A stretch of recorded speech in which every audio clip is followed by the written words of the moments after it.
Hi friends, அஸ்ஸலாமு அலைக்கும். Welcome to Raifa kitchen. வீட்டில் இட்லி தோசைக்கு மாவு இல்லாத நேரத்தில் குழந்தைங்களுக்கு பிடிச்ச மாதிரி டக்குன்னு சுலபமாக செய்யக்கூடிய ஒரு பிரேக்ஃபாஸ்ட் ரெசிபி தான் நம்ம இன்றைக்கி பார்க்க போகிறோம்.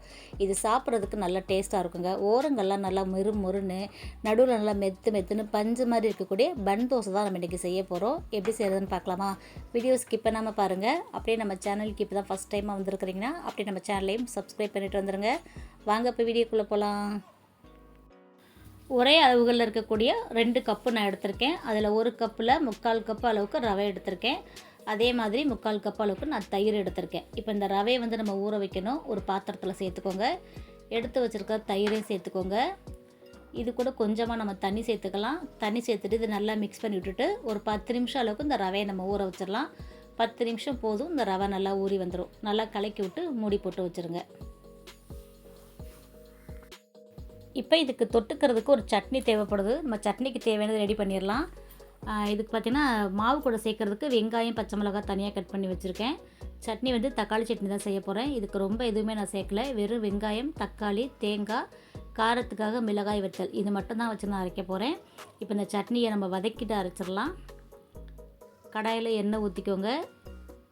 எண்ணெய் சூடானதும் வெங்காயத்தை சேர்த்து நல்லா வதக்கி விட்டுறலாம்.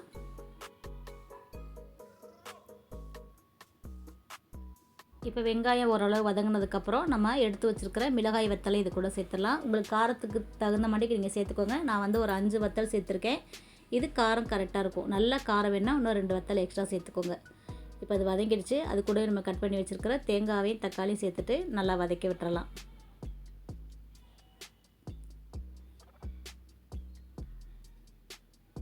இப்போ இந்த வெங்காயம் தக்காளி நல்லா வதங்கிடுச்சு. இதை நம்ம இறக்கி வச்சிடலாம். இறக்கி வச்சுட்டு மாவுக்கு தேவையான தாளிப்பு நம்ம ரெடி பண்ணிடலாம். இப்போ அதே ஸ்டவ்வில் ஒரு பேன் வச்சுக்கோங்க.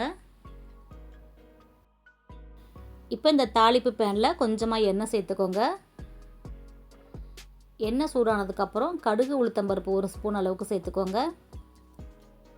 கருவேப்பிலை 1 கொத்து அளவுக்கு சேர்த்துக்கிறலாம். இது நல்லா பொரிஞ்சதுக்கப்புறம் பெரிய வெங்காயமாக ஒரு வெங்காயமும் ஒரு பச்சை மிளகாயும் கட் பண்ணி வச்சுருக்கேன்.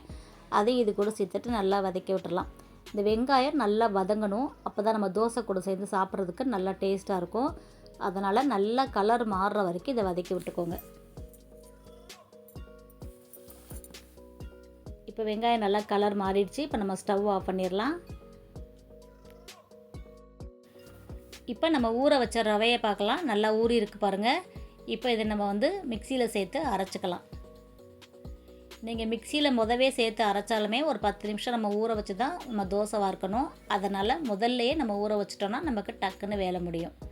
இப்போ இது மிக்சியில் சேர்த்துக்கோங்க. இந்த பாத்திரத்தில் கொஞ்சமாக தண்ணி சேர்த்துட்டு தோசை மாவு பதத்துக்கு நம்ம அரைச்சிட்டு வந்துடலாம். ரவை தான், அதனால் ஊறினோடனே நம்ம டக்குன்னு ஒரு சுற்றினாலே நல்லா அரைப்பட்டுரும். இப்போ அரைச்சிட்டு உங்களுக்கு காமிக்கிறேன். இப்போ அரைச்சாச்சு. இதை ஒரு பாத்திரத்துக்கு மாற்றிக்கோங்க.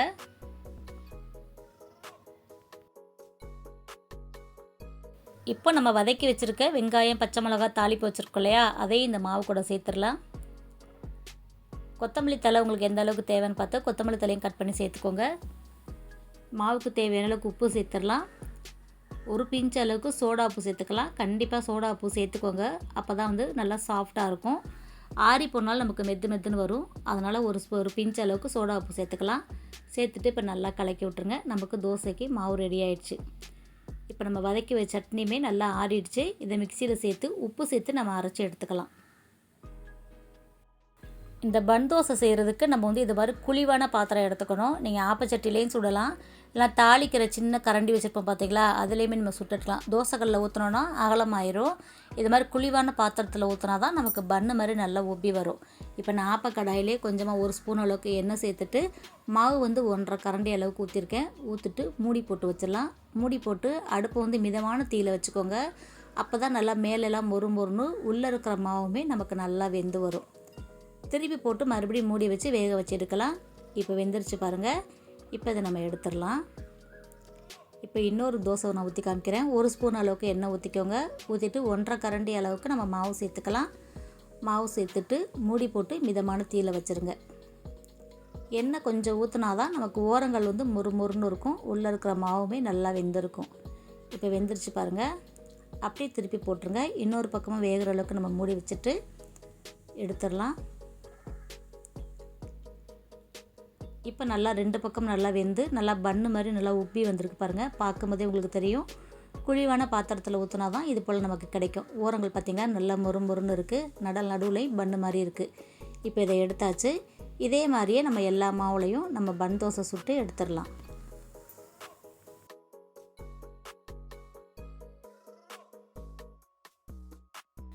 வீட்டில் இட்லி தோசைக்கு மாவு எதுவும் இல்லை, ஆனால் குழந்தைங்களுக்கு டிஃபன் செஞ்சு கொடுக்கணும், உங்களால் பெருசாக ஏதாவது வேலை செய்ய முடியல, டயர்டாக இருக்குன்னு நினச்சிங்கன்னா கண்டிப்பாக இது போல் ஒரு டைம் ட்ரை பண்ணி பாருங்கள். இது வந்து வேலை செய்கிறது ரொம்ப ஈஸி, சாப்பிட்றதுக்குமே நல்ல டேஸ்ட்டாக இருக்கும்.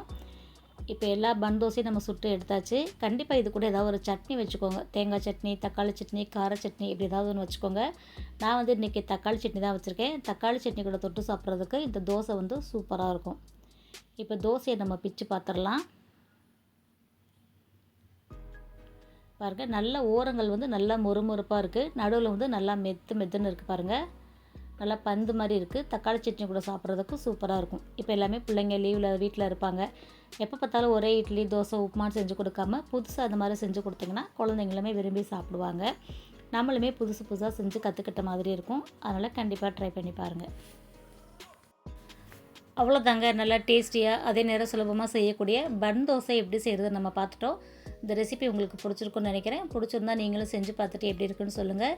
வீடியோ பிடிச்சிருந்துச்சுன்னா லைக் பண்ணிவிட்டு நிறையா ஷேர் பண்ணிவிடுங்க. அப்படியே நம்ம சேனலை இது வரைக்கும் சப்ஸ்கிரைப் பண்ணாமல் பார்த்துக்கிட்டு இருந்தீங்கன்னா ப்ளீஸ் சப்ஸ்கிரைப் பண்ணி சப்போர்ட் பண்ணுங்கள். இன்ஷா அல்லாஹ் இன்னொரு வீடியோவில் பார்க்கலாம். பை ஃப்ரெண்ட்ஸ், அஸ்ஸலாமு அலைக்கும்.